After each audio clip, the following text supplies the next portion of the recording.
तो मस्जिद की बाहरी हिस्सों की पुताई का आदेश जतिन मिल चुका है। ऐसे में इस आदेश को कैसे देखा जाए? बिल्कुल, देखिए एक हफ्ते में जो पुताई का काम है वो अब पूरा करना होगा और आज से पुताई का जो काम है वो शुरू किया जा सकता है। ये शाही जामा मस्जिद की आप दीवारें देख रहे हैं। दरअसल एएसआई ने जो अपनी रिपोर्ट पेश की है उस रिपोर्ट में बोला गया कि बाहरी हिस्सों में जो आप सफेद रंग देख रहे हैं ये बहुत डार्क है और एएसआई ने इस बात को आपत्ति जताई कि सफेद रंग के जरिए जो इसकी पुरानी दीवारें थी उसको कहीं ना कहीं छुपाने की कोशिश की गई है और इतना डार्क ये व्हाइट कलर है, अब इस पर पेंट किया जाएगा तो कहीं ना कहीं पुराना अस्तित्व जो है वो मिट सकता है। लेकिन कोर्ट ने एएसआई पर सवाल खड़े किए। कोर्ट ने यह बोला कि आप इससे पहले क्यों सामने नहीं आए, इससे पहले हर साल जब सफेदी होती थी तो आपकी तरफ से आपत्ति क्यों नहीं जताई गई। इसको लेकर एएसआई की तरफ से बोला गया कि हमने 2018 में एफआईआर दर्ज कराई थी जिसमें मस्जिद के अंदर जो निर्माण कराया गया उस पर सवाल खड़े किए थे। लेकिन कोर्ट ने कहा कि 2018 से आज 2025 हो गया, आपने इस दौरान जो शिकायत है वो क्यों नहीं की गई, आपने हस्तक्षेप क्यों नहीं किया गया। ये तमाम दलीलें सुनने के बाद हाईकोर्ट ने यह निर्देश दिया कि शाही जामा मस्जिद की बाहर की जो आप दीवारें देख रहे हैं, क्योंकि लगातार इसको लेकर मस्जिद कमेटी द्वारा कोर्ट किया जा रहा था कि ये दीवारों को पेंट करने की जरूरत है और इसी दीवारों पर लाइटिंग लगाने की याचिका है जो वो लगाई गई थी। आप देखेंगे बीच बीच में कई जगह ऐसी है जहां पर पेंट बाहर निकल रहा है। हाईकोर्ट ने ये निर्देश दिया कि बिना किसी चीज का नुकसान पहुंचाए, यानी कि आप किसी भी जो नक्काशी है उसको टेम्पर नहीं करेंगे, बिना नुकसान पहुंचाए जो है आप बाहरी दीवारों पर पेंट करवा सकते हैं। पेंट कराने की जिम्मेदारी एएसआई की होगी, लेकिन इसका जो खर्चा है वो मस्जिद कमेटी द्वारा उठाया जाएगा। हालांकि एएसआई को पेंट कराना होगा, इसको लेकर मस्जिद कमेटी द्वारा सवाल खड़े किए गए। मस्जिद कमेटी ने बोला कि हमने पूरी तैयारी कर ली है पेंट करा। 21 घंटे से बलूचिस्तानी लड़ाकों के कब्जे में है जाफर एक्सप्रेस ट्रेन। 21 घंटे पहले बीएलए के लड़ाकों ने बलूच लिबरेशन आर्मी के लड़ाकों ने जाफर एक्सप्रेस को हाईजैक किया था, जिसमें पहले जानकारी ये थी कि 100 से 150 लोग हैं, लेकिन बाद में धीरे धीरे साफ हो गया कि करीब 400 से ज्यादा लोग उस ट्रेन में हैं। हालांकि थोड़ी देर के बाद महिला, बच्चों को और कई पुरुषों को छोड़ दिया गया था, लेकिन बलूच आर्मी जो पाकिस्तान की सेना की, पाकिस्तान की सरकार की मुश्किलें बढ़ा रही है, उनके कब्जे से जाफर एक्सप्रेस को छुड़ाने में सेना नाकाम रही है। और जानकारी यह भी कि इस ट्रेन में सबसे ज्यादा संख्या पाक सैनिकों की है और ऐसे में पाक सैनिक ही बीएलए के लड़ाकों के निशाने पर हैं और उनको ही निशाना बनाया जा रहा है, वही टारगेट पर हैं। शुरुआती जानकारी ये भी थी, जिस वक्त कल शाम को 4 बजे ये खबर आई थी कि जाफर एक्सप्रेस को हाईजैक कर लिया गया है, उस वक्त तुरंत ही 6 जवानों को मौत के घाट भी उतार दिया गया था।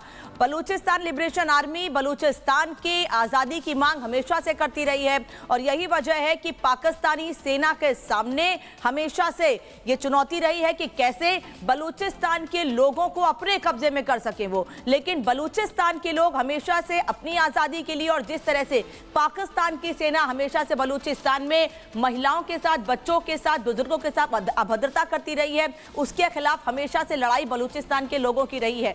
पिछले दिनों खबरें ऐसी भी आई थी कि फिदायीन हमला भी किया गया था जिसमें एक पाक सैनिक की मौत भी हुई थी और अब पाकिस्तान की सेना की मुश्किलें और बढ़ा दी हैं बलूचिस्तान की इस आर्मी ने।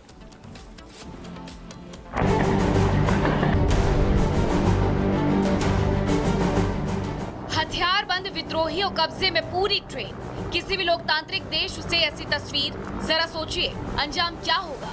मुल्क में कोहराम मचा हुआ है तो इन तस्वीरों ने पूरी दुनिया में तहलका मचा दिया है। लेकिन बलूच के लड़ाके यहीं नहीं रुके, उसने पाकिस्तान की सेना के साथ शहबाज सरकार को खुली चुनौती दी है।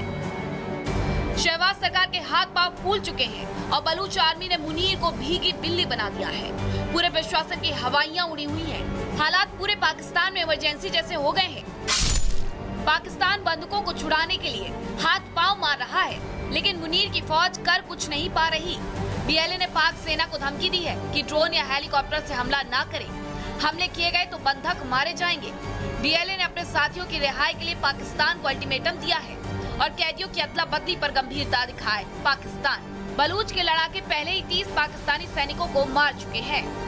बलूच लिबरेशन आर्मी की धमकी से पाकिस्तानी सेना की सांसें थम गई हैं। शहबाज न निकल पा रहे हैं और न ही उगल पा रहे हैं। बलूचों ने कत्लेआम की धमकी दी तो पाकिस्तानी सेना ने सरेंडर कर दिया।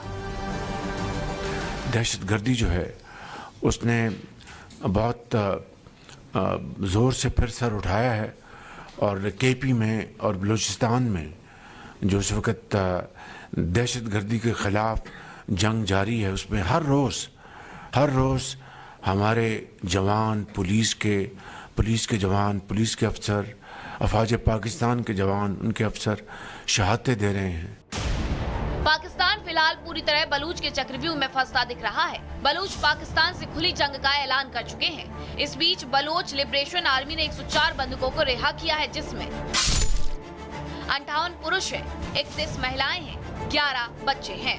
जब वो तंग आ के बोले भाई बोगी खाली करें, हम लोग जगाते हैं। हम लोग निकल गए, बच्चों को बोला भाई जिसको मरना है निकलो, इधर भी मरना है उधर भी मरना है, फिर हम लोग निकल गए।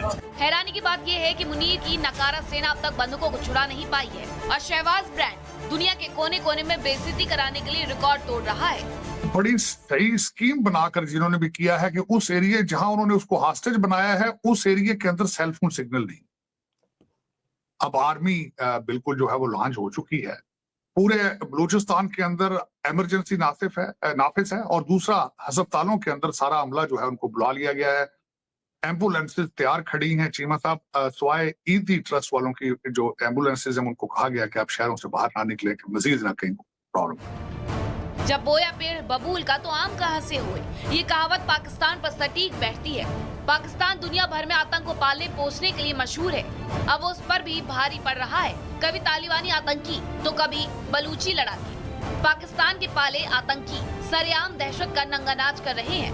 बहरहाल देखना होगा कि पाकिस्तानी सेना कब तक ट्रेन में सवार यात्रियों को बचा पाने में कामयाब हो पाती है। Bureau report, Republic Bharat. तो बलूचिस्तान यानी कि बलूचिस्तान लिबरेशन आर्मी जिस तरीके से हावी होती नजर आ रही है पाक सेना के ऊपर, वो सीधे तौर पर यही दिखा रही है, जो इंतकाम ले रही है कि वो आज़ादी चाहते हैं। पहले से वो आज़ादी की मांग कर रहे हैं। बलूचिस्तान की सीमा ईरान अफगानिस्तान से सटी हुई है, ये भी आप जान लीजिए, समझ लीजिए। पाकिस्तान का जो सबसे बड़ा इलाका है वो बलूचिस्तान है। बलूचिस्तान की जनसंख्या 1.5 करोड़ से ज्यादा है और खुद को पाक से अलग करने की यहाँ पर BLA मांग कर रहा है। संसाधन के बावजूद बलूचिस्तान सबसे ज्यादा पिछड़ा हुआ है। बलूचिस्तान में सबसे बड़ा कॉपर, सोना, तेल, गैस भंडार है और यही PLA की मांग बार बार है कि इसे अलग से अपना पाकिस्तान का नियंत्रण इस पर ना हो, पाक आर्मी के लोग इसमें ना हो। पाकिस्तान ने जबरन बलूचिस्तान पर कब्जा किया हुआ और कब्जा मुक्त चाहता है BLA। बलूचिस्तान के लोग पाकिस्तान से आजादी चाहते हैं और इसी आजादी की मांग को लेकर वो बार बार ये कहते हैं कि पाकिस्तानी सेना बलूचिस्तान पर अत्याचार करती है, जुर्म ढाती है, बलूचिस्तान के संसाधनों का दोहन कर रहा है पाकिस्तान। यह आरोप BLA की तरफ से लगाया जाता है। चीन और पाक मिलकर बलूचों का शोषण कर रहे हैं, दमन कर रहे हैं, जिस तरह का शासन पाकिस्तान कर रहा है। बलूचिस्तान की जनता चीन का विरोध कर रही है। खासतौर पर जो इकोनॉमिक कॉरिडोर है, CPEC है, उसका विरोध यहां पर किया जा रहा है BLA की तरफ से बार बार। और BLA जैसे